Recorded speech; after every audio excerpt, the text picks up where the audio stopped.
Now the fun begins, really, because that, to my mind, what we just did this morning was the basic 101. Now we're trying to nuance it.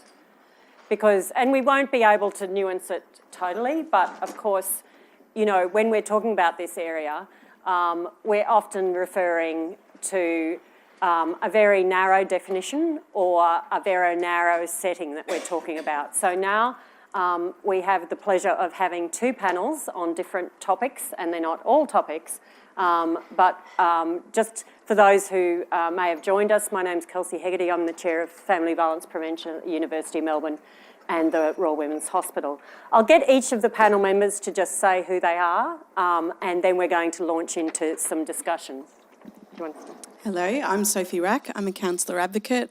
I work at Northern CASA, but I'm here on behalf of CASA Forum, which is a peak body for all the CASAs, the Centres Against Sexual Assault across Victoria.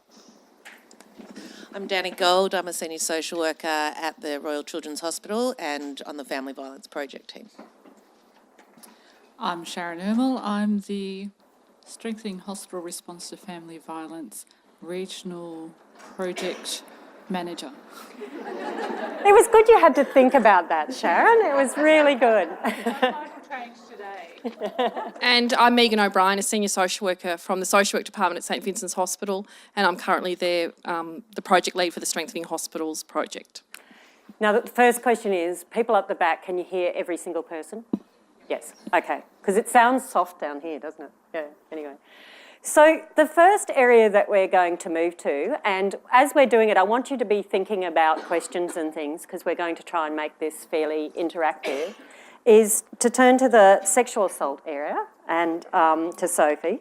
And I think the thing is that, you know, we know that responding sensitively to sexual assault probably has some additional responsibilities, some additional areas that frontline staff need to think about. So what are some key things you'd advise frontline health staff to have in mind when responding to a patient who's experienced sexual assault recently or in the past? Just a small question, you know. Yeah.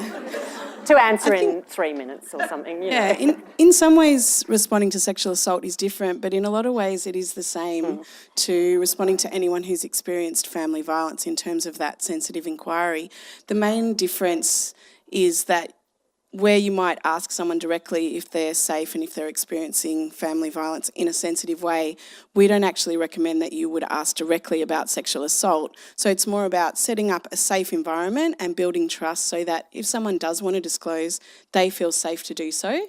And then the other aspect of that is understanding that sexual assault is quite often a component of family violence. The highest incidence of sexual assault within a family violence setting is actually childhood sexual assault. So mostly the adults that you're seeing may have experienced childhood sexual assault as well as recent sexual assault. So it's important to think about that is actually a trauma and it's something that impacts people. It may not actually impact in ways that you understand, but it may impact their healthcare, it may impact their ability to engage with a health service, to take advice about what kind of health their health needs. So it's really important to think about how might that trauma be impacting their healthcare now and how can we help that person to feel like they have a sense of control and choice over what's happening to them, what's happening to their bodies, so that they feel safe and they're actually able to share the things that are worrying them and then they can actually get the healthcare that they need. Great. Yeah. Oh, I forgot I've got a mic on. So demonstrating that trust and safety is additional things that I heard from that. We're going to turn to elder abuse now. So older people also have particular needs and Meghan has been in this area for a long time. So do you want to think about the considerations for older people? Yes, and this is obviously an important dialogue we're having here today, and I'm very proud to be part of the work in terms of recognising family violence across the lifespan. But I'm also here to have have a voice, I suppose, for older people. And I think what we need to remember in relation to family violence affecting older people is that men are also affected by abuse and harm. And certainly our experience at St Vincent's Hospital and the data we've been collecting over the last 4 years is 70% of our notifications are for women who have been identified as affecting by elder abuse, but 30% of our patients in our organisation are men. So I suppose that's something I want to really raise today, that it's important that we actually recognise, particularly with older people, that men do experience elder abuse as well. I think the other thing we need to remember about elder abuse and the unique nature of it is that we need to respect how we work with older people, and we need to really follow the principles of the empowerment approach, which is the approach that's actually supported by the Victorian government, and there's 7 principles, and it's really about respecting the older person in terms of their wishes and choices, and also being mindful that with older people that it is very likely, in 90% of cases, it is the family member who's actually causing harm or abuse. And in many of those situations, it will be the family member who will be living in that home with the older person who's perhaps in a caring role. So it's important that we're actually mindful of the risk factors and the triggers which are unique to elder abuse and for older people, and also for also the people actually causing the harm or abuse to that older person. So that's probably what I want to say at this point.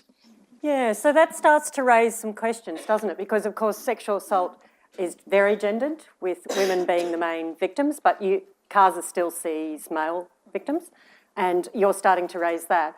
Meghan, I have heard you say, though, that even within that, you think it's a gendered phenomenon in terms of who are the perpetrators, or do you want to speak about that? Yes, certainly our experience is in many situations we've certainly found in the evidence, or the literature certainly does indicate that it's very likely to be a male or a son causing harm or abuse to their parent, but that can obviously be a son causing harm or abuse to their father as well. And what we know in terms of the types of elder abuse, it's more likely that an older person is experiencing at least 2 or 3 types of abuse at any one time. So it's very likely and prominent that they'll be experiencing financial abuse, but it's quite likely that they'll also be experiencing some form of neglect or some sort of psychological abuse at the same time. So, yeah. If I can just add one thing too, I think the other thing that we've certainly found in our organisation, that some of you might find in your hospitals too, is we've had a number of older people in our organisation, so women predominantly over 80 who are actually disclosing abuse for the first time. So they might be in a situation or a domestic violence situation, and as they become more dependent or vulnerable, and they might have been experiencing 20, 30 years of violence, as they actually come into hospital for some other unrelated medical issue, because of the fear associated at the time of discharge planning, that is actually for the first time they're actually disclosing to a health professional. So that data has actually shocked us. So that's about 27% of our notifications. So. Okay. Sophie, did you want to add something before to what? No? Okay. So what I want you to do now is talk to the person next to you. We've had 2 topics, and just brainstorm a couple of questions or comments just for a few minutes like I did with you before, and then I'll call for you to be asking questions, and then we'll do the same with the next 2 people. So go. I'm Deb, by the way. I'm new in the comms team. Can I get a photo of... Yeah. Do you want us to stand up? Yeah. I'll stand up. This is so dark in the background. I know. Is that a good spot for a photo? And of course everyone's excited. Yeah, I know. Sure. Oh, you know to turn to the side. Yeah. Side profile. Which profile?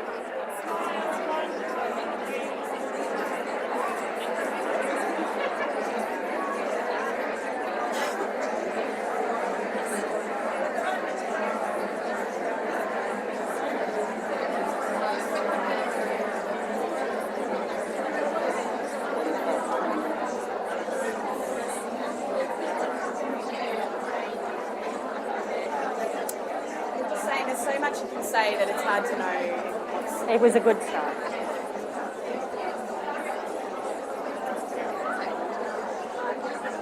Okay, let's come back together again. I need a bell, don't I? I need ding, ding, ding, ding. Okay, can we have a question or a comment from here over this area? Anybody want to make a comment about sexual assault or elder abuse or a question? Hi, I'm Michelle. I'm Senior Social Worker at Latrobe Regional Hospital.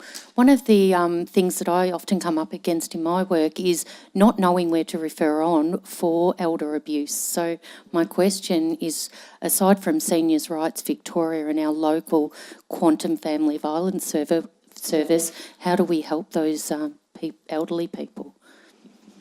Is it a quick answer, Meghan? It's not a quick answer, but I'm absolutely thrilled that Jenny Blakey, the manager of Senior Rights Victoria, is here in the audience today. She may have a better answer for me, but it is a good question, and certainly there's obviously work being done in this space. Certainly our experience in our organisation, and we've tracked all referral pathways, and obviously regional is different. Our experience is that older people are very likely to accept help, full stop, and part of what they want to do is just disclose and tell someone what's actually happening. We've had very little success in actually putting in significant intervention plans with older people. But saying that though, it's very unlikely that they want to go down the pathway of family violence services. But we've been very creative in using hospital-based services, so our services within our own organisation. And there's been many of our patients we've been able to get onto, say, a TCP program or something like that. But particularly those areas that are grey, those patients that your gut feeling's telling you something's not right. Perhaps the older person's not disclosing. But I think that's a piece of work. Absolutely, in terms of referral pathways for older people. And I'm thrilled that people like Fran Jacker are here in the audience today in terms of the safety hubs. And I think we have a lot of work to do in terms of referral pathways for older people, absolutely. But I think the key thing there, and it's across almost all of our areas, is that not everybody wants to accept a referral. Yes. And they really want that warm, empowered response from the front line. Thank you. So this area here, someone want to make a comment, or this middle area? Yeah, great. 2. Okay, you get 2 because this is a big group, okay. Hi, my name's Leonie Crow. I'm actually from Auburn in Sydney, so I've come down to see what's going on here. I was just going to make a comment around the experience of intimate partner violence for older women. We talk a lot about, we tend to make women into the reproductive years and post-reproductive years. And once they go past the reproductive years, which I've just gone myself and I realised it, that we no longer are women. And so we tend to, I don't know what your experience is at St Vincent's, but in my experience in hospitals working with older women, I was not going to say elderly, older women, is that we tend to forget that intimate partner violence is still intimate partner violence, so therefore we tend to forget to look at it from that gendered perspective. I don't know but that's just kind of a comment. Yeah. What do you think? Yeah, I mightn't get you to reply, but simply because I think the answer's yes. Yeah, no, I think it's a good comment because I think we forget to do that. It's going backwards. Someone up the back there. Yeah, just stand up and yell while you're waiting. Yeah. Thank you. Michael Smith from Eastern Community Legal Centre.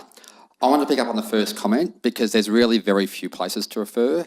Seniors Rights Victoria is fantastic and do a great job, but the resources in the elder abuse space are non-existent compared to the response to family violence. So we need to be making a lot of advocacy and noise about that because we are 20 years behind where we need to be and we can't wait 20 years like everybody else has. Yeah, I think that's a reasonable comment. I just wanted to add in terms of the comment that you just made and also what you're saying, that part of what we see is that quite often elderly people will come and disclose, men and women will disclose childhood sexual abuse that they've never disclosed before, and they may have been through health services throughout their whole life, and this might impact their healthcare throughout their whole life, and then that's something that they're just disclosing once they feel safe enough to do so in some way.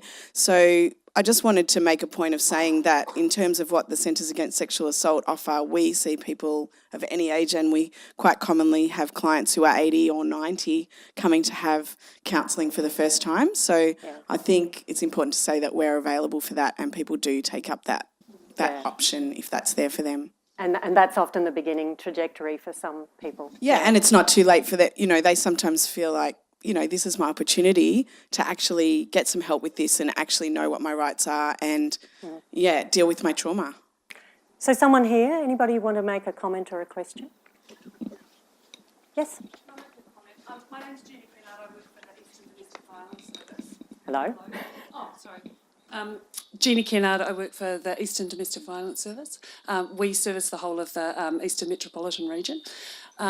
So I would just like to comment and say, don't stop referring elderly people into family violence services. I know sometimes people may not want a referral, but I'd say don't stop. Also remember your family violence units. Our family violence units in the East are fantastic, and they've actually been having quite a targeted response around elder abuse. So where you're having problems, I would say, work with your local family violence unit also where you have concerns. So I just would hate to see any of that stuff kind of stop. For all the ones that aren't partner violence, like adolescent violence in the home, there's a whole set of them that we could be talking about but here. don't forget your family violence units. Yeah. Now we're going to make it even more complex. We've had sexual assault and we've had elderly. We're now going to move to aspects of the children in these families. And in the paediatric setting, what are the important differences in working with children, Dani? I think the core difference really is that the primary patient is the child rather than the adult, and generally the adult woman, which means quite a few things. Sometimes it's harder for people to recognise that a child's health issue might be presenting as related to a family violence background. It might also be that we can't always go with the empowerment model that we want to go with women. We can't always work at their pace if we think that the best interest of the child is potentially at risk by doing so. So we potentially have two conflicting value systems to work under: best interest of the child and a feminist empowerment model. There are issues then around confidentiality and who we need to report to that all come along with that. There are also particular issues of safety that we've found within a paediatric setting. We think about the fact that both parents have legal access to medical records and to the child in the hospital. So there becomes concerns what we document in a medical record that both parents might access. There is potential for addresses to inadvertently be disclosed. There are issues with when a child's in hospital, often court orders get varied so that both parents can visit. That can wreak havoc pretty quickly. And I think, as Kelsey mentioned before, there are other issues specific around children, which are how do we ask children, what's okay to ask children. We still do use a sensitive inquiry approach, but we certainly don't go down exactly the same path as we would with an adult woman. And then we've got particular groups like adolescents who use violence. That is a huge untapped area, particularly when you're looking at children who might present with ASD, autism, Asperger's spectrum disorder, conditions that will then be termed as behavioural issues, and do we respond in the same way or otherwise? Parents generally do not want to do anything other than stop the violence. I think I'll leave it there. That was just a few issues, wasn't it? It's almost like sometimes I make my cases up to not have children with the GPs when I'm teaching them, because if I've got an hour, it's hard to cover that range of issues you've just described, but it's so important for us. So hold your thoughts and your questions about that, because we're now going to put these people in a rural setting as well. We're trying to do a bit of an intersectional thing here. And, again, the things that are additional from your rural perspective, Sharan. Okay, so looking at the rural and regional perspective, I'm pleased to see that about 70 of you are actually from rural and regional areas, which is just fantastic. So a third of you are in from that setting. So looking at this area, part of the model is really the education of staff and that shared understanding. It's getting staff to be very aware of what family violence is and what their own biases are. What do they bring to that interaction when they're talking to patients in the hospital setting?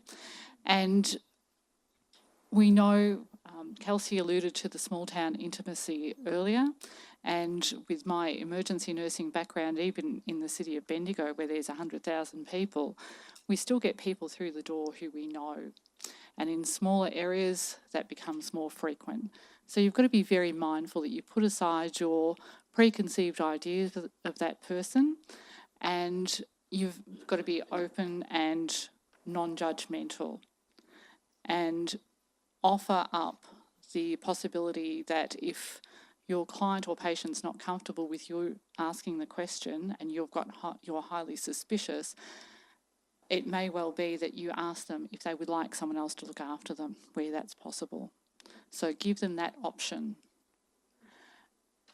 There's very much a safety risk when you're working with people who you suspect may be using violence, and you basically need to tread very carefully that you don't actually increase the risk for the victim as well. I'd love to say that we've got all the answers here, but a lot of this work is evolving, and I think a lot of clinicians will bring a great deal of experience to this, and this is how this work evolves, because we all learn from each other, and I think we'll get a long way. But it's very much about being very open, non-judgmental, and maintaining that therapeutic relationship with your patient and clients as well. Does that? Thanks. And for those who are interested in this issue about when you're seeing both members of the couple or a whole family, which occurs obviously in general practice, the RACGP's got really good guidelines about this in the White Book. Just Google RACGP White Book, because I think this is something I face in Clifton Hill in general practice where, the mothers I see are actually on the basketball team and the footy team. And so it is a broader issue, but I think it's particularly in rural areas that it is. So again, just have a chat with each other and think about what burning thing might be something on your mind about working with the children, but working with the whole family really, and particularly in a low resource setting such as rural. Have another chat. You right? Do you want some water or something? Is this okay? Right?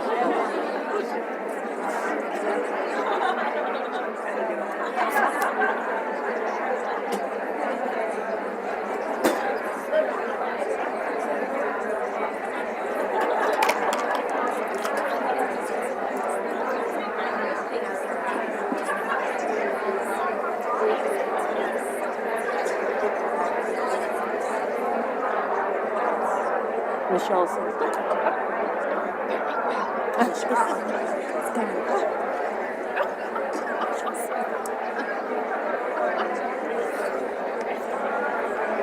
We've been immersed in it for quite a long time, so you'd imagine we wouldn't have a problem talking about it. The answers for that aren't there. Yeah. Really important ones. Yeah, you covered it, but the answers aren't there. I think that's the problem. Yeah, it's really complex, so complex. We've just had a few play out exactly that way this year with lawsuits. So there was the legal stuff.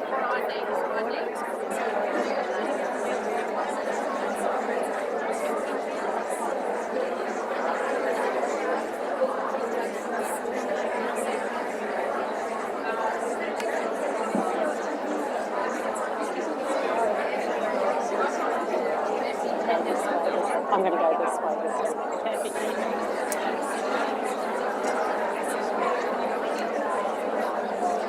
And we'll be ready at 12 with your music. Oh, yeah. Okay, ding, ding, ding, ding, ding, ding, ding. If everybody could come back together again.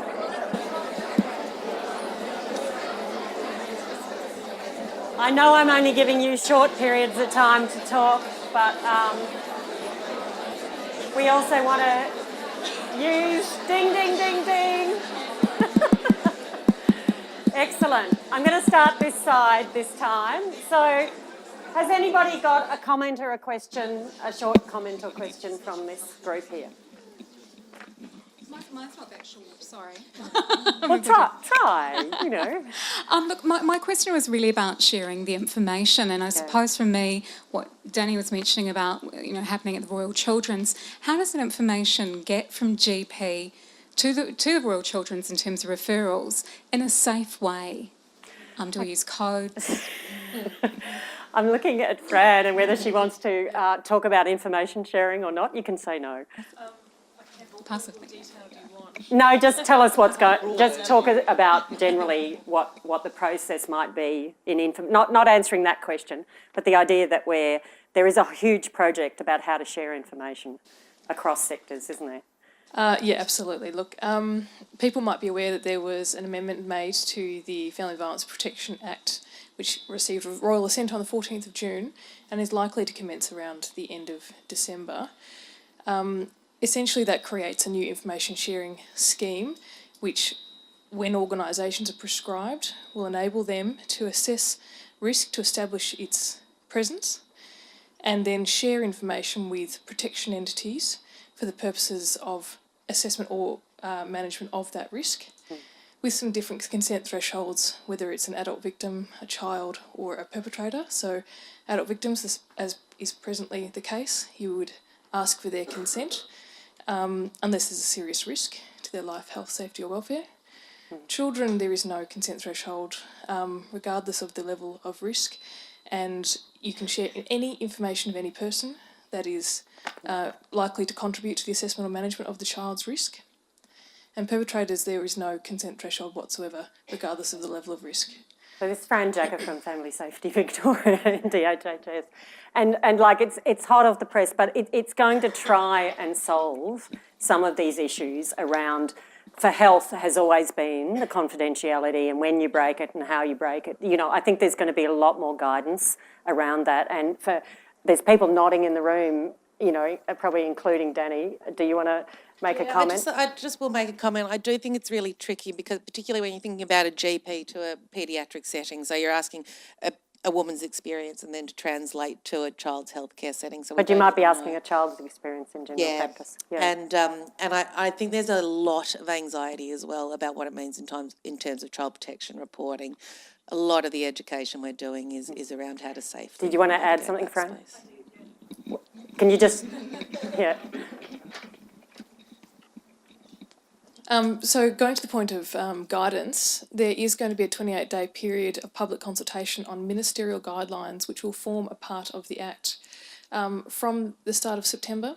Great. So that will be communicated out and will provide a lot more information on how this will apply. So look out for that as well. Yeah, because I think this area is a minefield for health practitioners and is a really difficult area, you know, across all the things we've been talking about. Someone from here? Just down the front here.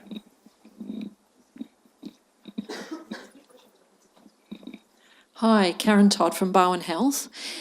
In thinking about wanting to encourage staff to ask the question, if we want staff to feel comfortable to do that, I think we need to also think, and you've talked about this, putting support in place for those staff. Yeah. In social work, we've got strong history of having regular clinical supervision, but I know some of the other professions don't. Has anyone got anything to comment on how to support staff so that they can continue to, you know, and do this hard work? I'm just going to say that this afternoon is Alison, is this true? Is on workforce support.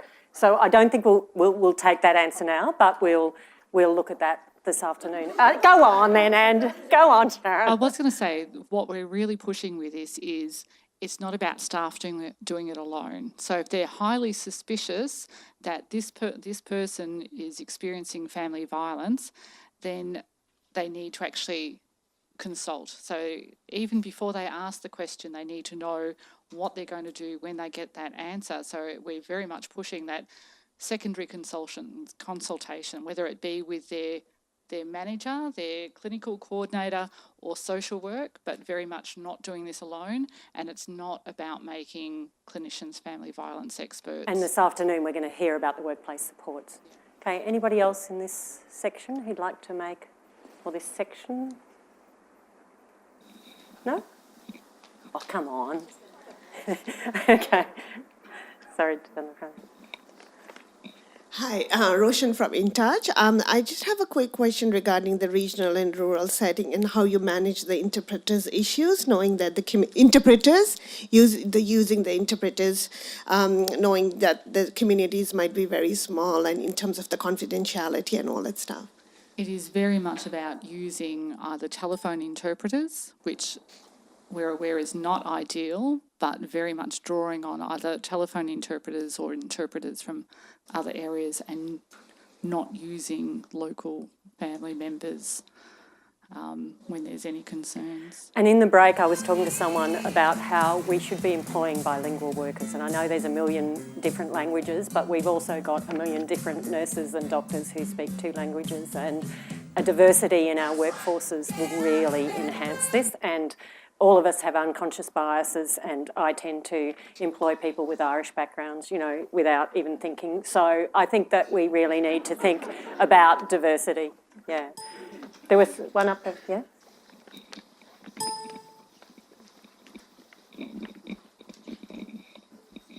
Hi, I'm Tanya from Peter Mac. I would just like to pose a question. So the complexities around family violence and individuals and how we identify these individuals when we come past them.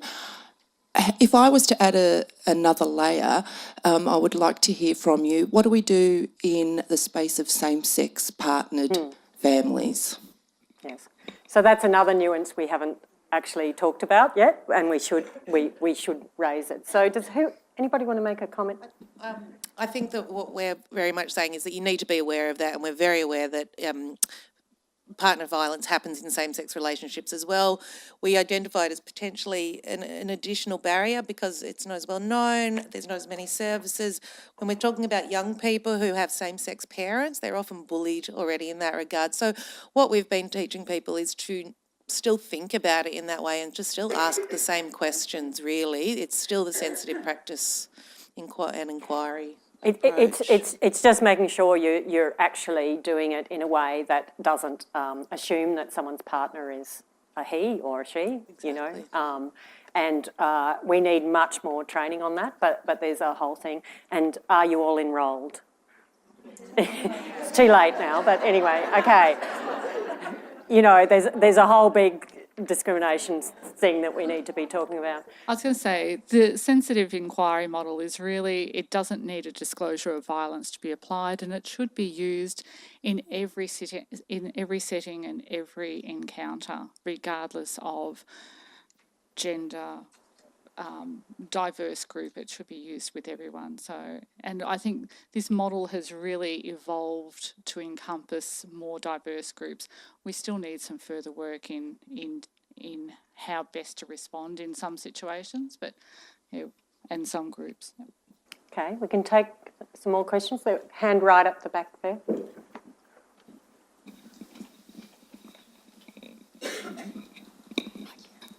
Hi, I'm Kirsty Evans. I'm from Tweddle Child and Family Health Service, and really it's a comment to not forget the pre-verbal child. So we do most of our work with the 0 to 2-year-old age group. We see very young infants affected from family violence. They suffer toxic stress, and with their neural development occurring, the importance of those 0 to 2 years of age. So please remember those children and be a voice for them as well. Yeah, absolutely.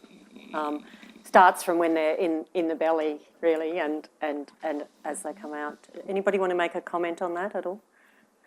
So we've got another question here and then over here.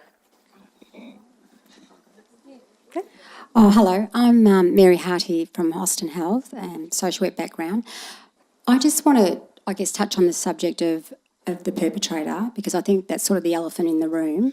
And I guess we're a very big public hospital, and sometimes the perpetrator is a patient, and the disclosure may come from the perpetrator's wife or partner. Also, the perpetrator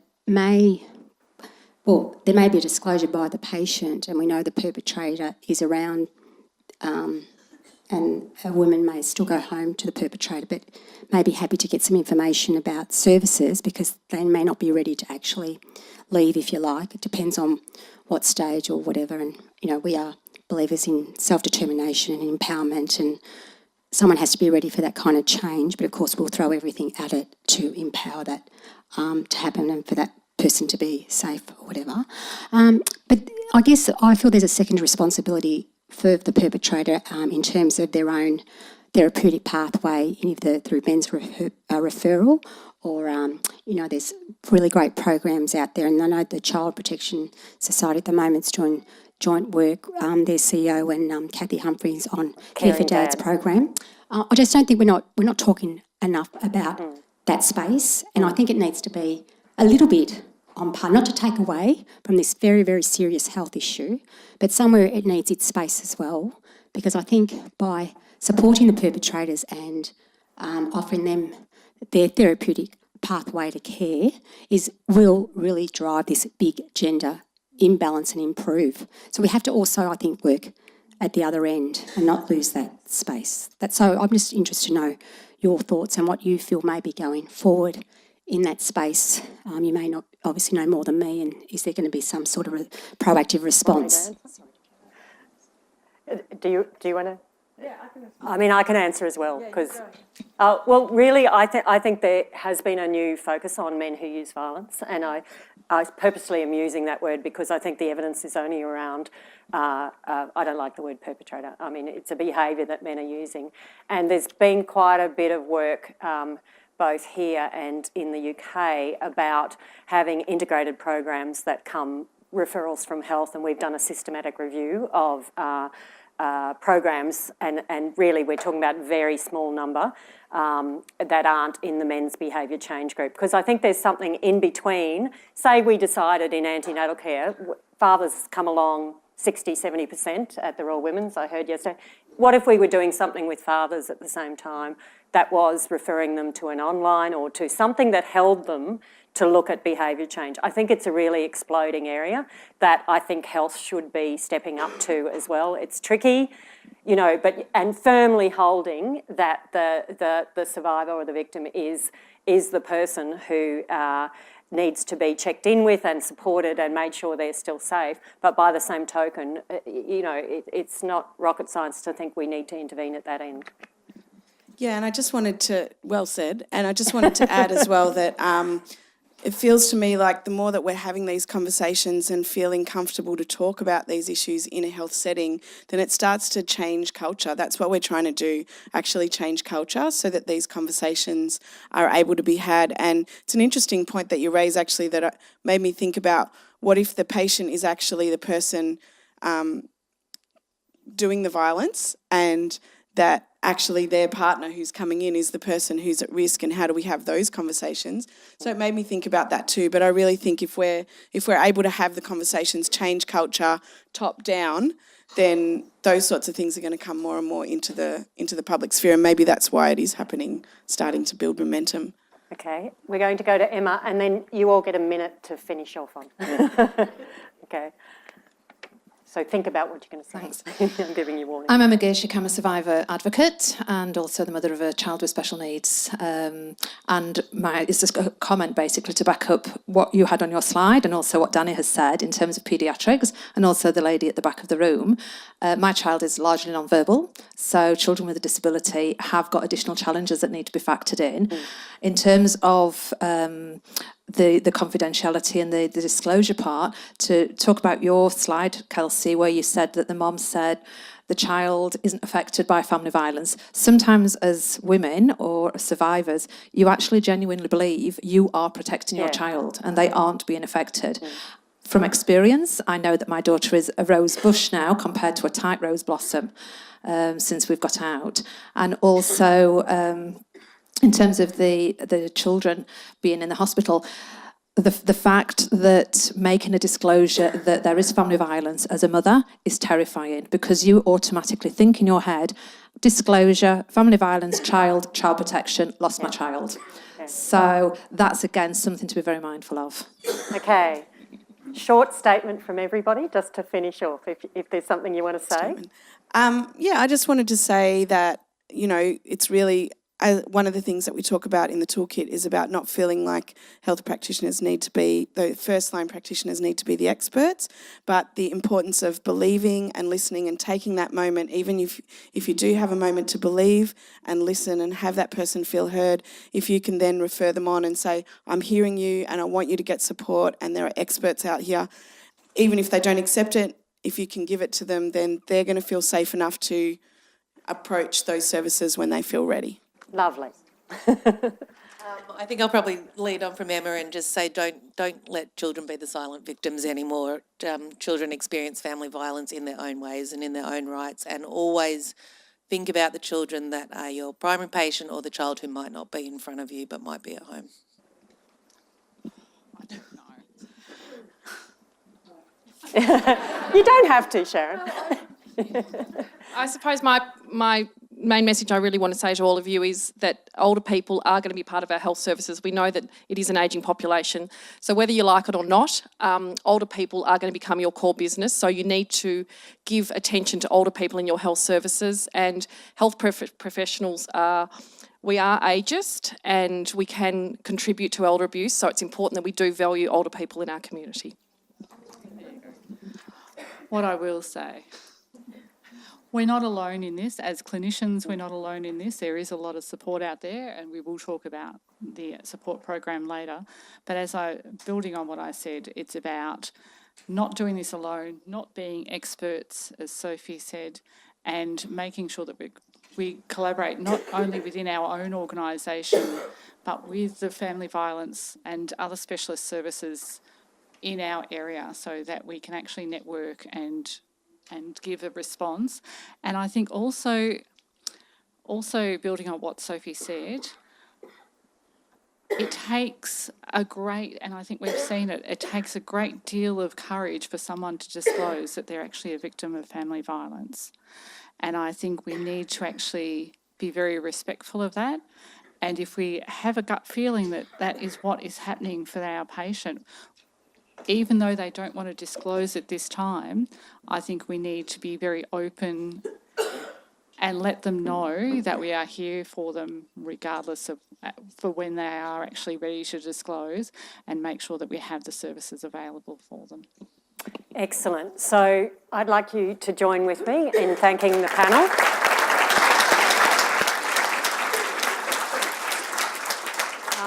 We've got 5 minutes to change over for the next excellent panel. So you get to stand up, move about for a minute. Go to the toilet if you have to, but be back in 5 minutes. Okay. We had a photo.